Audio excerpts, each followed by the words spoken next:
We are back. Thanks for clicking on the link. Welcome to Good Energy. Enjoy the content, and everyone have a blessed day.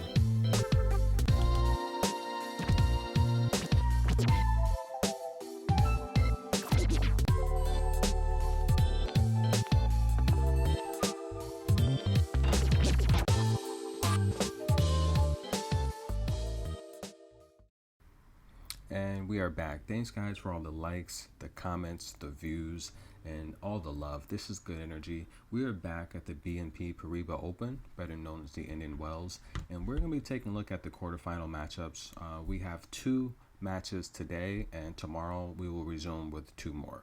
However, we'll break down all four matches today. Now, let's take a look at Azarenka and Jessica Pegula. Azarenka is the ranked 27th seed. Pegula is the ranked 19th seed. Azarenka defeated Sasnovich to get here in the previous round, 6-3, 6-4. Although Sasnovich is ranked 100 in the world, I think that was a very good win for Victoria because Sasnovich is in really good form. She's in really good shape, and she's very athletic. Pegula defeated Svetlana in the previous round. I wouldn't make much of that. She won 6-1, 6-1 in straight sets, but Svetlana was injured, and you don't get much credit for that. But nonetheless, a win's a win. However, I do feel if she plays how she played yesterday against Svetlana, where Svetlana was able to force several deuces while injured, I feel Azarenka will give her problems if she plays that level of play. But Jessica Pegula, she's ranked 24th on the tour. She's 36-18 wins and losses this year. She has one career singles title, and she's a pretty solid top 30 player. She can compete with any of the top 10, 15, 20 girls, or anyone on tour rather. She's becoming a household name in the recent draws, and she's the daughter of the Buffalo Bills football owner. She's pretty athletic, and she can compete with someone like Victoria Azarenka, where they've split the head-to-head 1-1. Pegula has never won a major, but her best finish has been the quarterfinals at the Australian Open this year. So like I said, she's pretty much becoming a staple name on the draw, and I feel she's getting closer and closer to winning the big one. Her opponent, Victoria Azarenka, is age 32. She's also the world's ranked 32nd player. She's 23-8 on the year, and she is a bona fide Hall of Famer. She has 21 singles titles, and that comes with a couple Grand Slams.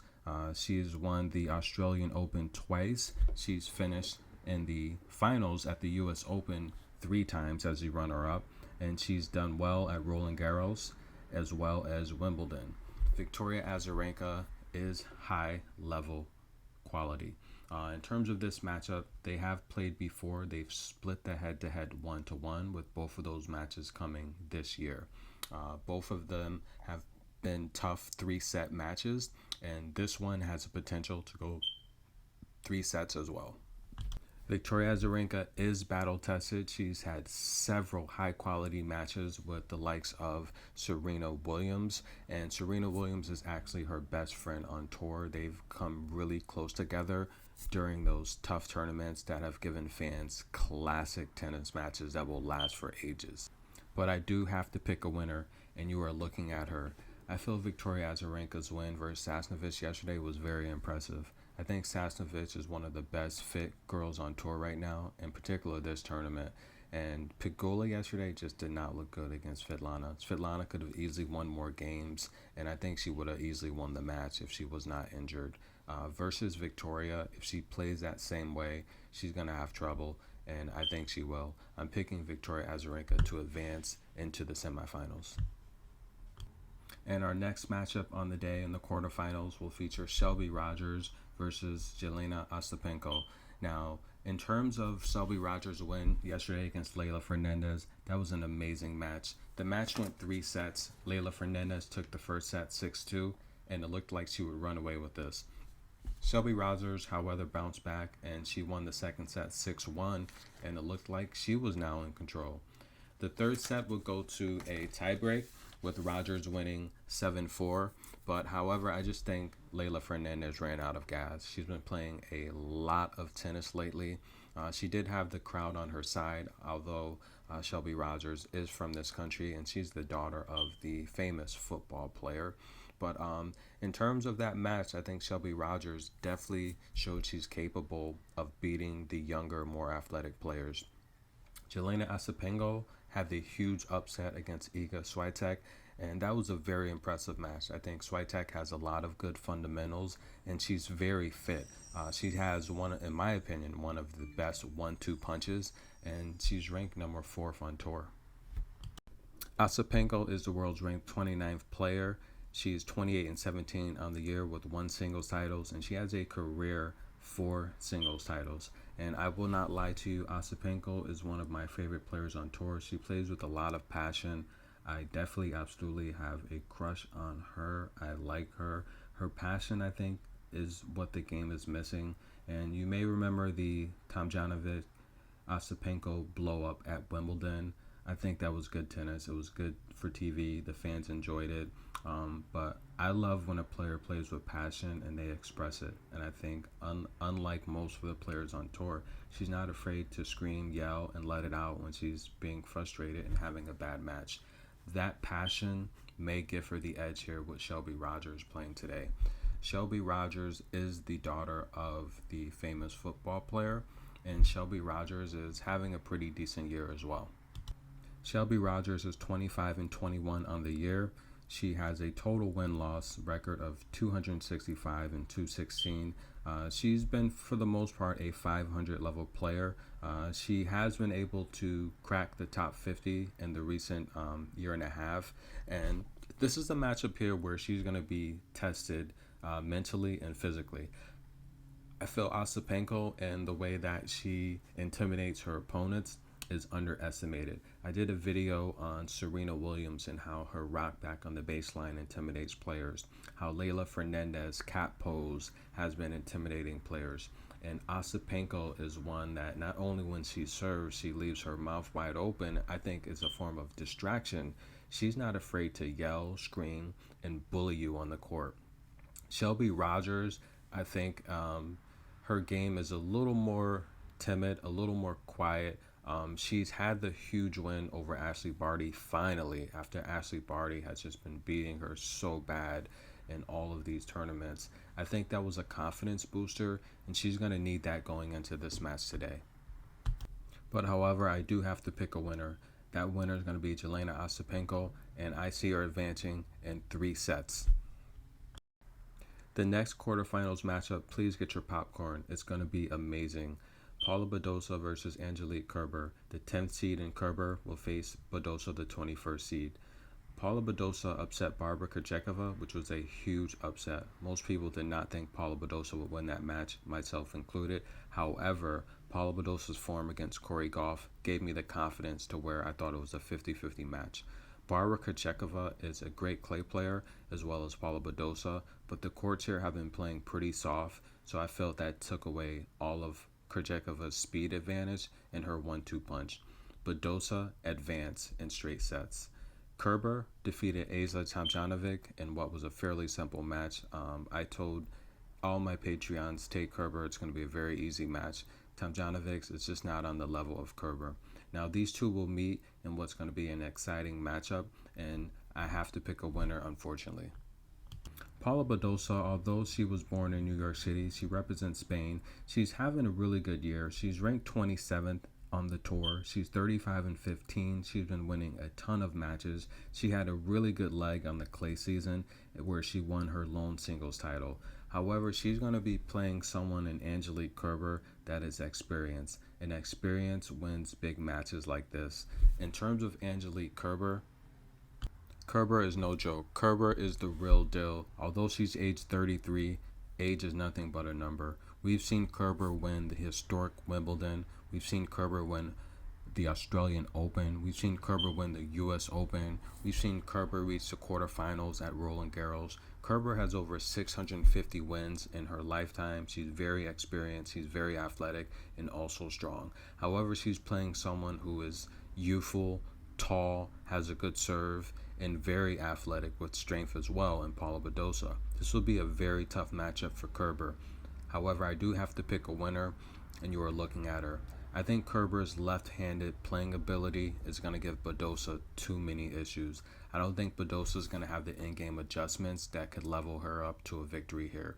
I'm going to pick Kerber to advance in a 3-set thriller match. However, it could go 2 sets. However, Kerber will win. And that leads us to our last quarterfinals match, and has the potential to be our best one. However, all of these matches will be good, and I will definitely have my popcorn for all of them. Annette Kontaveit, who's having a really good year, versus Ons Jabeur, who's just looked lights out lately. Annette Kontaveit beat Haddad Mia in the previous match in what was pretty easy. A donut the first set, winning the second set 6-2. Annette Kontaveit has looked pretty comfortable throughout this tournament so far. And the same with Ons Jabeur, who beat Kalaskia, who's having a really good tournament, very useful, and just been playing very well. Ons Jabeur dismantled her in straight sets 6-2, 6-2, and the announcer said something amazing. He said, Ons Jabeur, how do you feel beating someone playing so well in so little time? Ons Jabeur said she's just grateful she's playing well, and she hopes it can continue. We have to pick a winner here. Let's take a look at this matchup. Ons Jabeur is the world's ranked 14th tennis player. She's having a really amazing year, 44 wins. Once you hit over 40 wins, you are pretty solid on tour. 44-17. She did win a singles titles this year. Over 342 wins on her career. And she has never won a major though. In terms of Grand Slam appearances, she has reached the Australian Open quarterfinals, the Wimbledon quarterfinals, and the Roland Garros round of 16. Ons Jabeur is pretty solid. She's not the most athletic player. However, she will control the baseline rallies and the net points won. That makes her able to win any match that she plays in. Annette Kontaveit is the world's ranked 20th player. She's 32-14 on the year. She has 2 singles titles, and she has a pretty solid career. She's made 8 finals appearances, winning 3 of them. In terms of her matchup against Ons Jabeur, they've played each other 3 times in the past. Ons Jabeur owns the head-to-head, winning 2 of those victories, with the most recent coming this year in Cincinnati, where she defeated Kontaveit in the round of 64, and she won that in 3 sets. She also beat her several years ago in Moscow, and on the ITF circuit, Kontaveit did beat Jabeur 1 time. This matchup here is definitely the toughest to pick out of all the quarterfinal matchups, because both of these ladies are playing very well, and they've pretty much had little issue in this tournament progressing thus far. If I have to pick a winner in this matchup, to be honest with you, it's so tough. I would lean Kontaveit because I think overall she's the better tennis player. However, right now you cannot ignore how well Ons Jabeur is playing. If you notice that I did incorporate a lot of the ladies' off-court photos in this video, because I am a big supporter of women's tennis. I'm a big supporter of women's sports, whether that's WNBA basketball, whether it's UFC, whatever. I do empower women, and I love women's sports, especially the mothers like Victoria Azarenka that go out here and compete on a daily basis, Serena Williams, that also find times to, raise their children and be a professional athlete. So I do support women's sports. I'm one of the biggest women's supporter sports you're ever gonna find. And I'm sorry, I got off topic. Back to the matchup here. Kontaveit, Ons Jabeur. To be honest with you, it's a very tough matchup. I would lean Kontaveit. Like I said, I think she's the overall better tennis player, but you can't ignore how well Ons Jabeur is playing. My official prediction for this matchup, I will take this matchup to go 3 sets, and I will lean for Kontaveit to win this matchup. Again, please support women's sports. Women athletes are very, very amazing. Empower women to do great things, and the world will become a better place if our women are empowered to be the best that they can be. Thank you guys for watching this video. Please like, subscribe, comment below. Tell me who you think's gonna win the entire tournament. Who do you like in the quarterfinals? What do you think about my picks? I appreciate the time. This is good energy. Have a blessed day.